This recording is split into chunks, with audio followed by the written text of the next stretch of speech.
জমজমের পানি পান করার সময় দুইটি ভুল কখনো করবেন না। মনে রাখবেন, জমজমের পানি পান করার কিছু সুন্নাহ নিয়ম রয়েছে, তবে আমরা অনেকেই কিছু ভুল কাজ করে ফেলি। এই জমজমের পানিটা হচ্ছে বরকতময় পানি। এই জমজমের পানি খাওয়ার পরে দেখবেন আলাদা একটা তৃপ্তি আসে, এবং আপনি যেই নিয়ত করে এই পানি পান করবেন, আল্লাহ পাক রব্বুল আলামিন আপনার সেই নিয়তটাই পূর্ণ করে দিবেন। এই জমজমের পানি পান করার সময় আমরা অনেকেই কিছু ভুল কাজ করে থাকি, এবং অনেকে এই জমজমের পানি পান করার যে দোয়া আছে সেই দোয়াটাও কিন্তু আমরা জানি না। দোয়াটা হচ্ছে আল্লাহুম্মা ইন্নী আসআলুকা ইলমান নাফিআ ওয়া রিজকান ওয়াসিআ ওয়া শিফাআন মিন কুল্লি দা। যখনই জমজমের পানি পান করবেন এই দোয়াটা পড়বেন। আপনি এক নাম্বার আমরা যে ভুল কাজটা করে থাকি সেটা হচ্ছে আমরা অনেকেই এটা বসে পানি পান করি। এটা বসে পানি পান করবেন না, এটা দাঁড়িয়ে পান করবেন। নবী সাল্লাল্লাহু আলাইহি ওয়াসাল্লাম জমজমের পানি দাঁড়িয়ে পান করেছেন। কেন করেছেন? এটা আদব রক্ষা করার জন্য।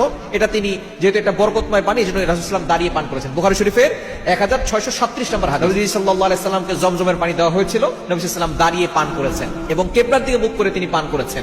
সুতরাং আমরা জমজমের পানিটা কিবলার দিকে মুখ করে পান করব, এবং অবশ্যই দাঁড়িয়ে পান করব, যেহেতু রাসূল সাল্লাল্লাহু আলাইহি ওয়াসাল্লামের এটা সুন্নাহ। এবং আমরা অবশ্যই একটা দোয়া পড়ব। দোয়াটা হচ্ছে আল্লাহুম্মা ইন্নী আসআলুকা ইলমান নাফিআ ওয়া রিজকান ওয়াসিআ ওয়া শিফাআন মিন কুল্লি দা।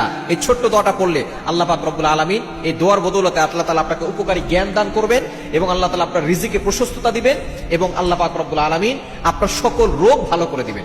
এবং দ্বিতীয় নাম্বার হচ্ছে আপনি কোন নিয়ত না করে এই পানি পান করবেন না, কেননা জমজমের পানি আপনি যেই নিয়ত করে পান করবেন আল্লাহ তাআলা সেই নিয়তটাই পূরণ করে দিবেন। জমজমের পানি হচ্ছে এতটা বরকতময় পানি, আপনি যেই নিয়ত করে পান করবেন। আপনি অসুস্থ আছেন, আপনি জমজমের পানি পান করার সময় দাঁড়িয়ে কিবলার দিকে মুখ করে বলবেন আল্লাহ আমাকে সুস্থ করে দাও। এটা বলে আপনি পানি পান করবেন, দেখবেন আল্লাহ তাআলা আপনাকে শিফা দান। আপনি বিপদে আছেন, আপনি জমজমের পানি পান করার আগে বলবেন আল্লাহ আমাকে বিপদ থেকে উদ্ধার করো, দেখবেন আল্লাহ তাআলা আপনাকে বিপদ থেকে উদ্ধার করবে। এবং এই পানি যেই নিয়তে পান করবেন সেই নিয়তে আল্লাহ তাআলা পূরণ করে দেয়। এজন্য অবশ্যই আমরা যে সুন্নাহ নিয়মগুলো আছে সেই নিয়মগুলো মেনেই